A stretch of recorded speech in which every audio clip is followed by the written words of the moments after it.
Buenas tardes, un nuevo programa de Pampa Chronic.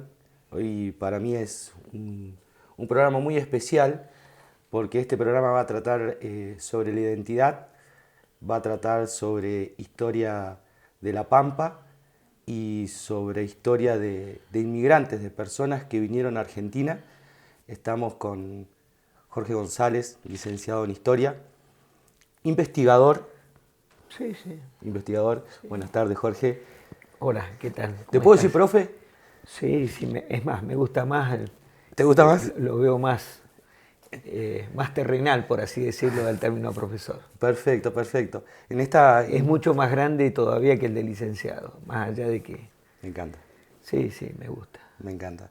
Bueno, en esta pequeña introducción trataba de resumir algo de muchos años de experiencia y muchos años de investigación sobre determinadas familias que fueron parte de la creación de la identidad del suelo pampeano, en este caso, que es donde nosotros estamos hablando. El programa se llama Pampa Chronic, así que no le podemos esquivar a esto. ¿Cuáles son las familias que en este trabajo que vos realizaste, estas 4 apellidos, como para arrancar? Sé que son muchos más, sé que hay otros apellidos, pero ¿cuáles serían? Sí, a ver, yo a raíz de una relación afectiva, voy a hablar particularmente de mi esposa, Bien. que ella es Otamendi de apellido. En una etapa de mi vida, bueno, armé una familia. Perfecto. Y tuve la suerte de conocer a su papá, que vivió muy pocos años como para poderlo conocer más en profundidad, pero la impronta que él dejó en mi vida fue muy grande. Y bueno, cuando me jubilé, le digo a mi esposa, le digo, tengo una asignatura pendiente. Bien. Digo, me voy a dedicar a hacer un trabajo de tu familia, de tu papá en particular. Bien. Concretamente estoy hablando de Argentino Otamendi. Perfecto. Un tipo muy, pero muy conocido ahí en la zona de Atalibarroca, Padre Bodo, Macachín, en fin, ese fue su ámbito. Ese fue el disparador. Ese fue el gran disparador. Entonces me encontré, a ver cómo encaro esto. Yo te puedo acompañar en eso, porque vos, ¿cómo encaro eso? Está expresado, está escrito, vos lo pudiste escribir, es una investigación que vos realizaste, ¿sí? Pero hay algo fundamental antes de arrancar. Tengo tantas cosas para preguntarte que no puedo parar.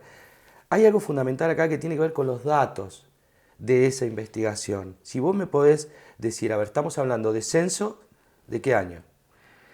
Y, a ver, yo llegué hasta el primer censo nacional. Perfecto. El que mandó Sarmiento y donde se determinó que había una gran cantidad de analfabetos en la Argentina. Bien. Y fue, en alguna medida, la antesala de lo que fue, en mi humilde opinión, la mejor ley de educación que tuvo la Argentina, porque fue en función de un proyecto sociocultural. Bien. De la después generación del 80, que fue la que dejó una marca muy, pero muy grande, donde había un proyecto de país, un proyecto económico, Bien. un proyecto para integrar mano de obra calificada como lo fueron nuestros abuelos. Bien. En fin. Esa recopilación de datos. Todo eso, en alguna medida, por mi formación académica, me permitía entender los procesos Bien. económicos, sociales y culturales para poder abordar el tema. Pero dónde buscar los datos, cómo hacerlo, qué esto, qué el otro. A ver. ¿Nacimientos? Yo trabajé con nacimientos, matrimonios y defunciones. Perfecto. Gracias a la apertura que me dio el registro de acá el registro civil. Perfecto. En ese momento creo que estaba la doctora Justi, estaba de responsable. Le conté cuál era el proyecto, armé la nota y me autorizaron porque yo he hecho otros trabajos en el registro, siempre sobre esos datos. Perfecto. Y eso fue fundamental, pero a ver, estaba muy acotado a esos datos, porque si te digo que investigué el primer censo nacional, el censo de 1895 y otros censos que me iba dando la movilidad, estos personajes, muchos de ellos no nacieron en La Pampa. Y ahí vamos. Otros nacieron básicamente en el País Vasco. Perfecto. Cuando hablo de País Vasco lo digo con palabras mayúsculas, porque yo sé que entre los vascos hay ciertas, que los navarros no son vascos, que los... Okay. Bueno, en rigor de verdad, yo sé que esto que te voy a contar, ya arrancamos con algo de polémica, porque si no hay polémica, no hay crecimiento. Perfecto. Son todos vascos, no hay ni vascos franceses, ni españoles, bien, son todos vascos. Bien. Y la lengua oficial es el euskera, punto. Euskera, sí. Euskera.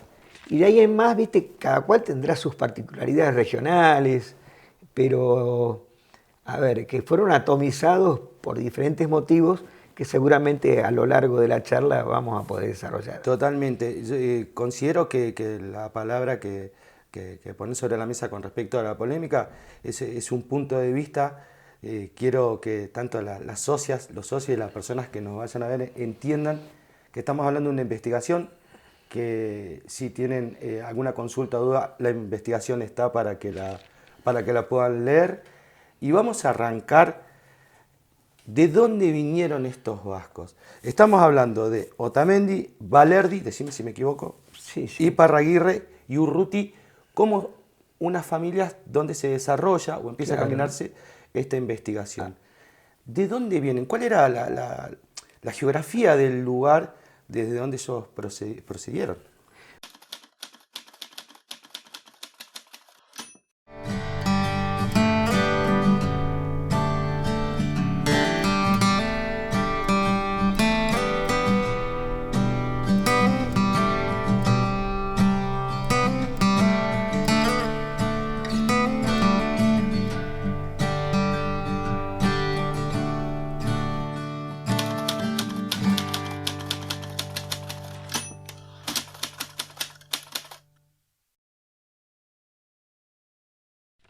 Bueno, Jorge, en este segundo bloque quería que nos contaras, obviamente nos hablaste de base de datos acá en el territorio argentino, pero vamos a consultarte sobre la base de datos en Europa, puntualmente donde vienen todos esos inmigrantes. Ahí es donde realmente se iniciaría la historia. Perfecto.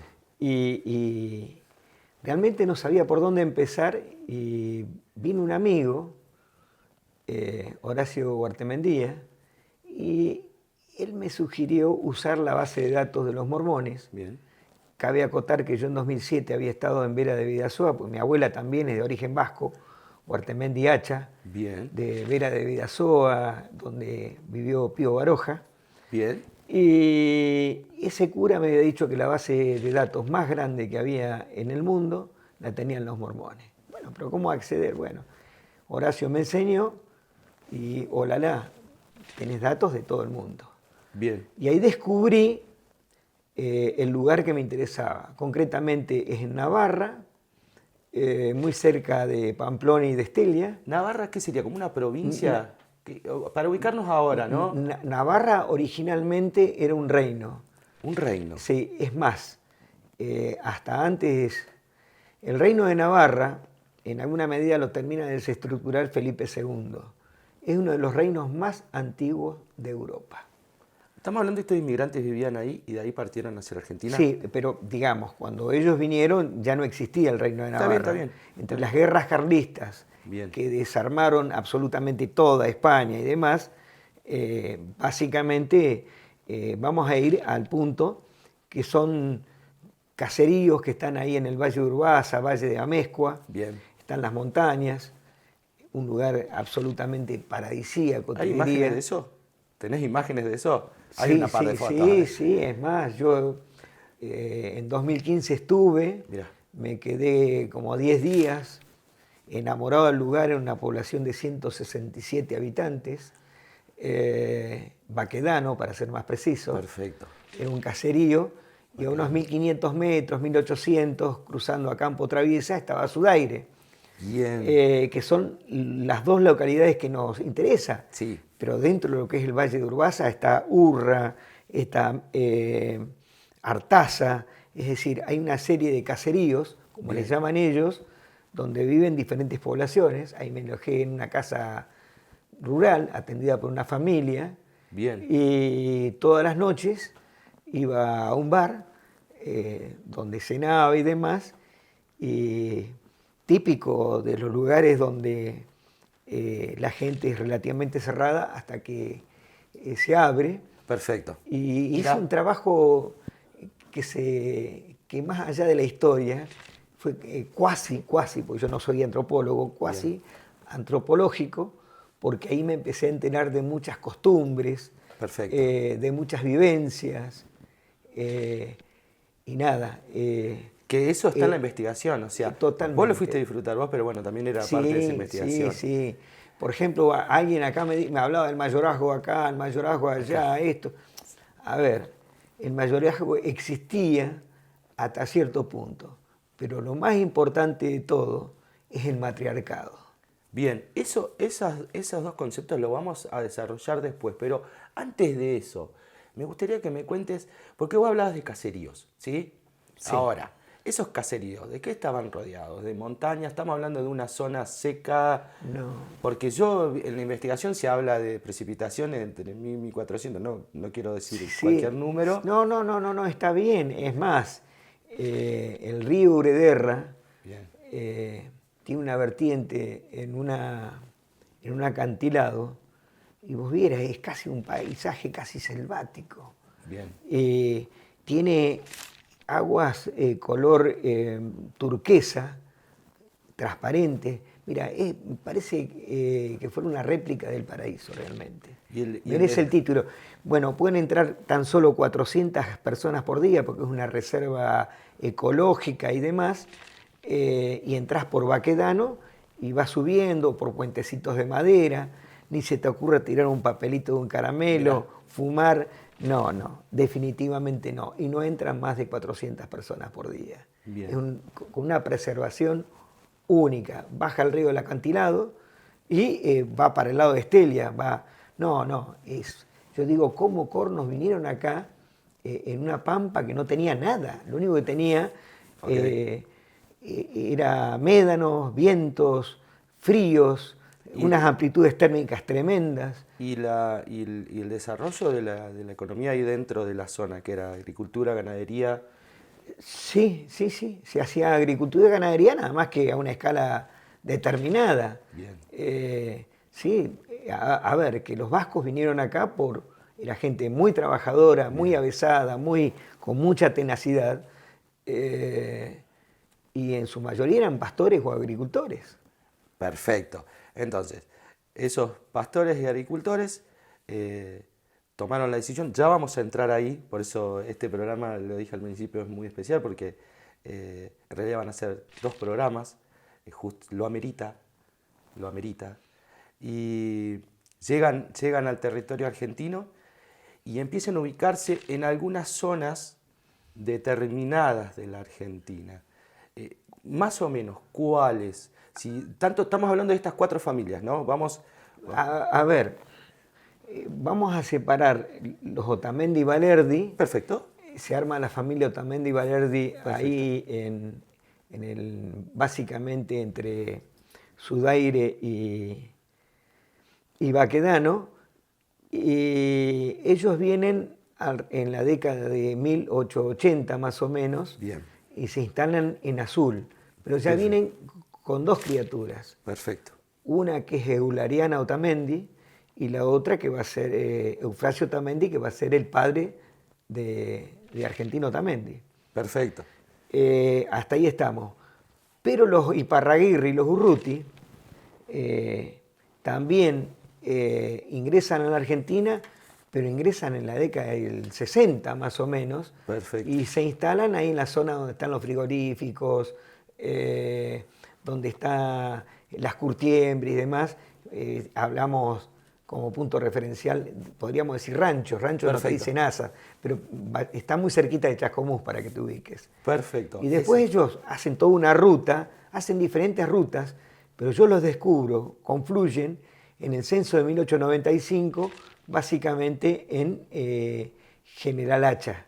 Perfecto. Pero te hago una acotación. Yo vengo siguiendo a través de los nacimientos y de los matrimonios que me proporciona la base de datos de los mormones, vengo siguiendo la ruta, que los Iparraguirre empiezan a migrar, vienen hasta Maipú, de Maipú bajan a La Barría, de La Barría van a Pigüé, Carué, y los encuentro en Hacha. Ese recorrido lo vamos a hacer en otro bloque. Lo que te voy a pedir que nos compartas, porque sé que hay muchas cosas que nos puedas contar para el siguiente bloque, es situación externa con respecto a la economía en Europa, ¿sí? Y situación interna con respecto a lo que es el suelo argentino. Pero te lo voy a pedir que me lo respondas en el próximo bloque. Ok. ¿Dale? Bien. Muchas bien. gracias.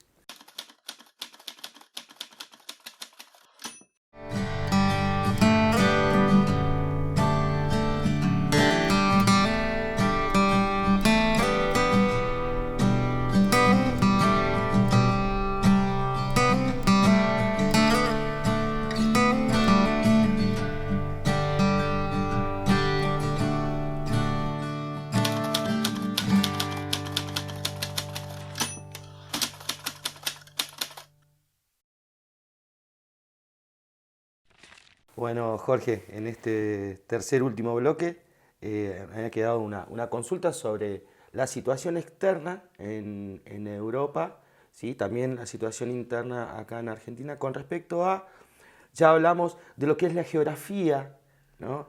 Por ahí quisiste entrar un poco en lo que eran las cuestiones culturales o sociales con respecto al matriarcado, que vamos a hablar en el siguiente programa, pero acá tiene que ver más que nada con qué pasaba a nivel social con respecto a guerras y situaciones que llevaron a estos inmigrantes a dejar ese espacio geográfico y venir a la Argentina. Bueno, a ver, hablemos de que hay un mundo en crisis. Bien. Es un mundo en crisis, a veces un enfermo está en crisis cuando tiene fiebre. Sí. Si no supera la fiebre, se va. Se va. En este caso, la crisis tiene que ver con los grandes cambios que se dieron a fines del siglo XIX. Tiene que ver con toda una suerte de sociedad positivista, ¿viste? Inglaterra estaba en plena expansión victoriana, surgía Estados Unidos a la economía mundial, Alemania, pero España se había quedado. Bien. España se debatía entre guerras civiles internas, pérdida de sus colonias, por ejemplo, perdió la Florida, perdió Cuba, perdió Filipinas, perdió territorios en África. Y todas esas guerras no son gratuitas, alguien las tiene que pagar. Y todas estas crisis, de alguna manera, llevaron a España a una situación crítica, límite, con aumentos de impuestos, exigencias, en fin. Y la gente estaba atosigada y también estaban las cuestiones socioculturales que fueron las que propiciaron la salida de su país de origen. De hecho, en Argentina ha habido varias crisis y la gente busca un lugar donde desarrollarse. Lleva la historia hace 100 años, 200 años atrás y es como que no es que se repita la historia porque las causas son diferentes, totalmente, los actores son diferentes. Totalmente. Pero en este caso, de los vascos, acá se requería, para un país que prometía mucho con el modelo agroexportador, se requería mano de obra calificada. Bien, Y qué mejor que traer pastores, agricultores y demás. Es decir, entonces, en alguna medida, estuvieron las guerras carlistas también en España.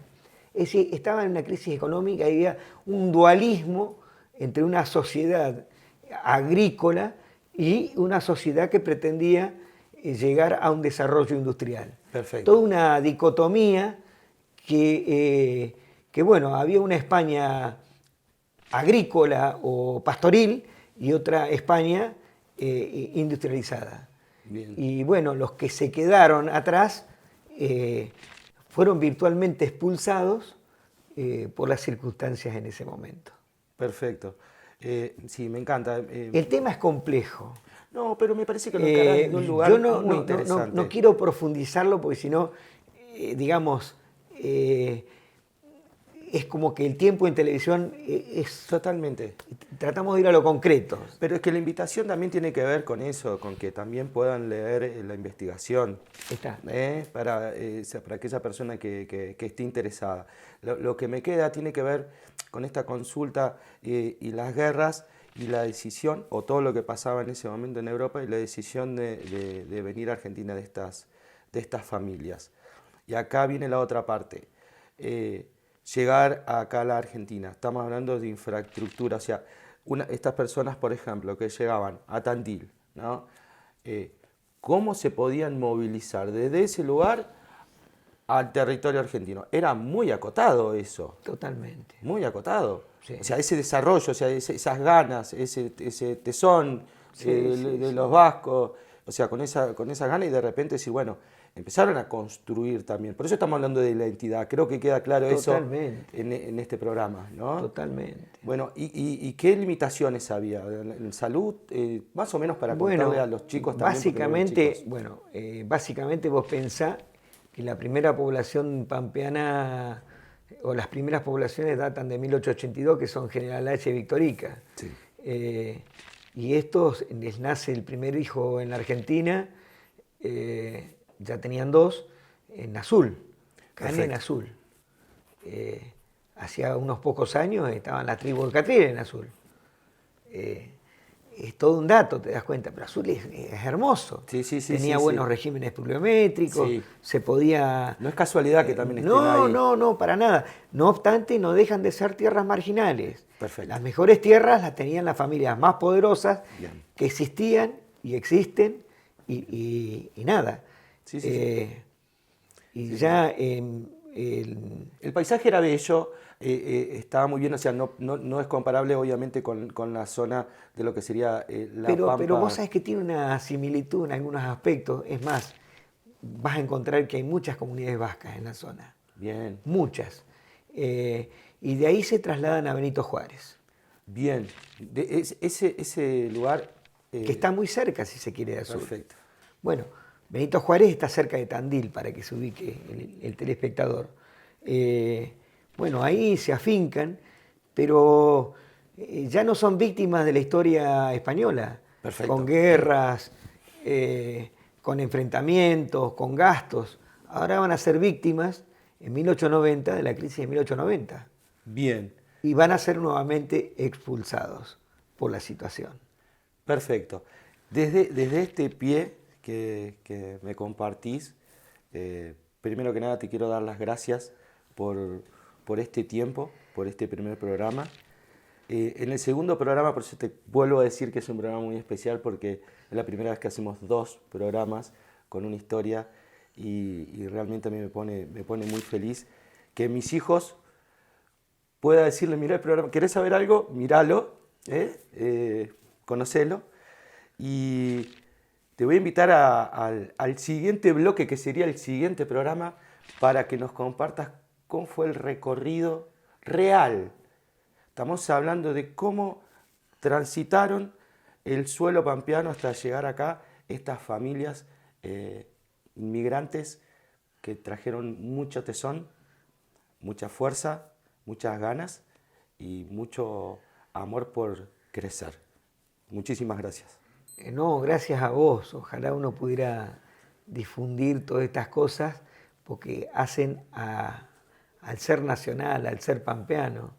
Y esta historia es una historia de seres anónimos, de muchos seres anónimos que hicieron en algún momento muy grande a la Argentina y nada, es la historia de los alemanes, los polacos, los italianos, no son ni más ni menos. Exacto.